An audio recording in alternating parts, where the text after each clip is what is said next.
This is the new Razer Blade Stealth 13, more specifically the model that comes with Intel's newest 10th Gen Ice Lake processor, my favorite CPU of all time, and a GTX 1650 Max-Q graphics card. The rest of the specs include 16GB of RAM in dual channel mode with an insane memory speed, 512GB of NVMe SSD, and a 1080p IPS display.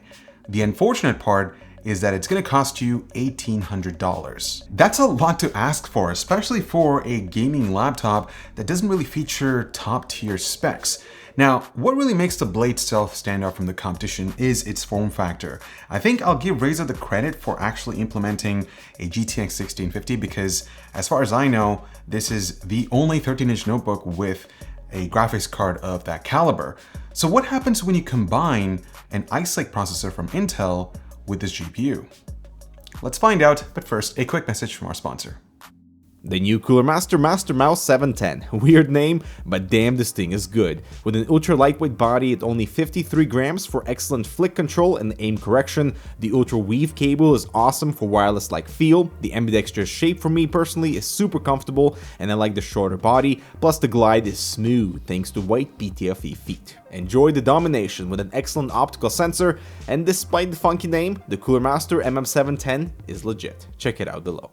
Alright, so I just want to get some things out of the way before I talk about performance. First thing is design, and it's essentially the same as the previous model. Razer hasn't changed anything here because it features the matte black anodized aluminum chassis that feels amazing, but it is a fingerprint magnet.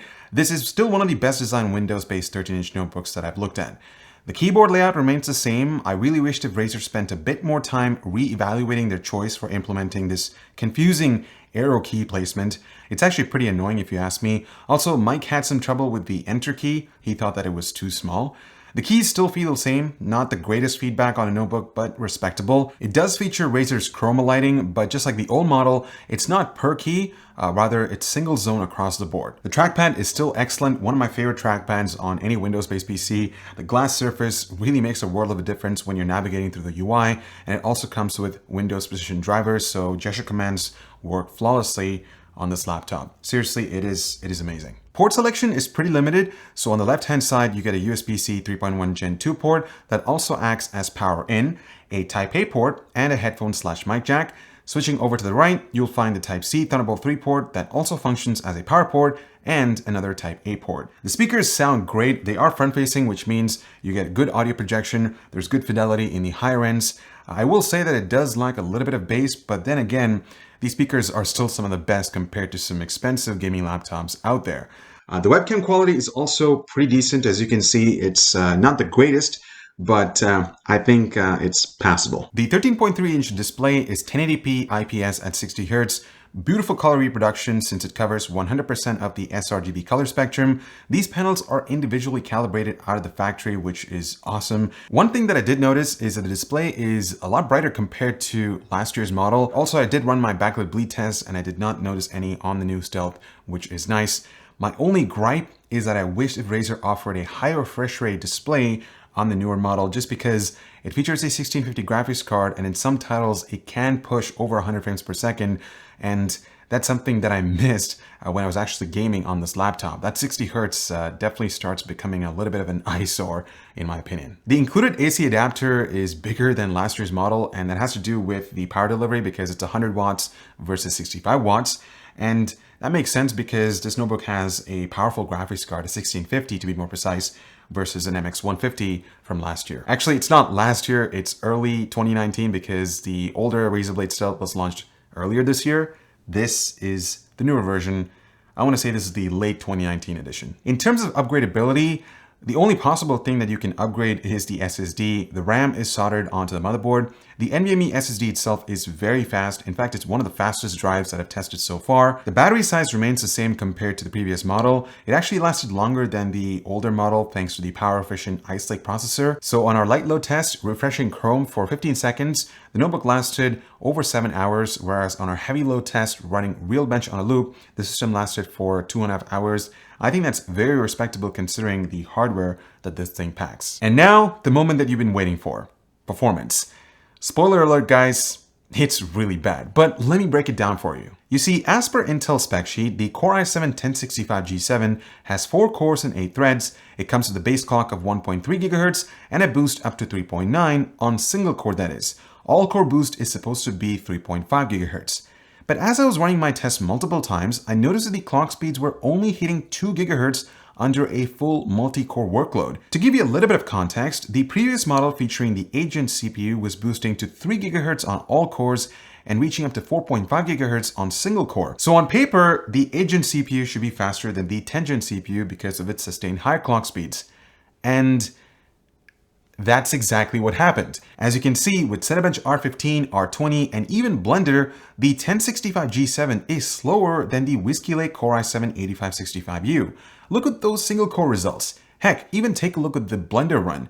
The 10th-gen CPU took more than 3 minutes to render compared to the 8th-gen CPU. The higher Geekbench score on the newer Stealth is likely due to the insanely fast memory speed because it's clocked at a whopping 3733 MHz. These results are low, and that's because Razer needed to use the 1065G7 in its lower 15-watt spec to fit into a thin chassis with the GTX 1650 Max-Q.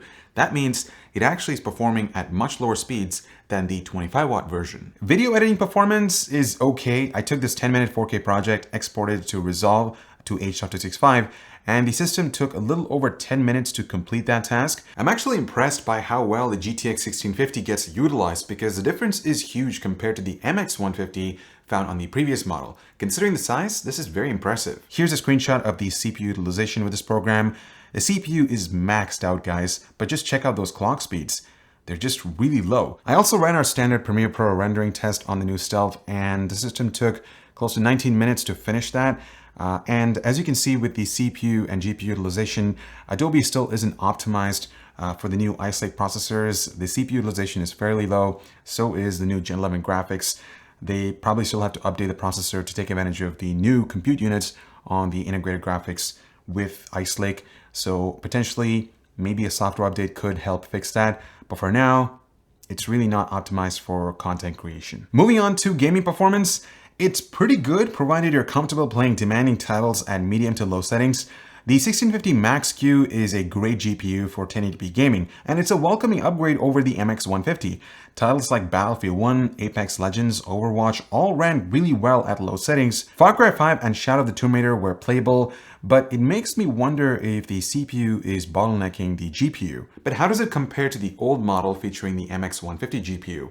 Well, it's pretty significant if you ask me. It's amazing to see this kind of performance coming out of a compact design. Taking a look at temperatures, well, the system ran very cool, but that was not surprising since the CPU isn't boosting high enough. The GPU only peaked at 68C, and the max clock I noticed was 1830 MHz, so that's really good. Fan noise is very minimal. Right now in its idle state, it's completely silent, and even if I were to push a gaming scenario, the system doesn't sound like a jet fan, so that's really great. So I guess this brings me to the conclusion. And guys, I had high hopes for this laptop because as soon as Razer announced that they were going to implement a GTX 1650 Max-Q in a 13-inch notebook, my excitement level just sparked crazy high. I was so excited to get this in the studio and test it out for myself. I was also thinking maybe this could replace my editing workstation, which is the Blade 15 Advanced, because the form factor is so, it's just perfect for traveling and all that kind of stuff. But I think the biggest drawback for this notebook is that Ice Lake processor. It is just really slow compared to the Whiskey Lake processor, and I was expecting the IPC improvements to sort of make up for that, but that wasn't the case because those boost clocks, it just isn't that great. I'm also wondering what the story would be like if Razer switched to Comet Lake, because the specs on those lineup look a lot more promising compared to Ice Lake because you get more cores and they boost higher. So again, I'm dreaming. I don't think that's ever going to happen, but that's just my take. So I don't think it's a smart choice to invest $1,800 on the new Blade Stealth because you can spend a lot less and get a lot more performance in other gaming laptops that are in the market right now. And I feel like the new Blade Stealth is really targeted towards a specific type of demographic. People who actually need that gaming horsepower in a smaller form factor. Then again, I would actually wait because Razer is the first to come up with a notebook in this form factor with pretty good specs, except for that Ice Lake processor. So I'll just wait to see what the competition has to offer in the upcoming months. But until then, hold on to this, or hold off to this. I think that's a more appropriate way of saying it. Thank you so much for watching, guys. I'm Ibor with hardwarecanucks. Let me know what you guys think about the new Blade Stealth. Are you impressed by the performance? Disappointed? I want to know your thoughts in the comments. Make sure to check out some relevant content over here, subscribe, and hit the notification bell so that you don't miss out on a new video. And I'll talk to you guys in the next one.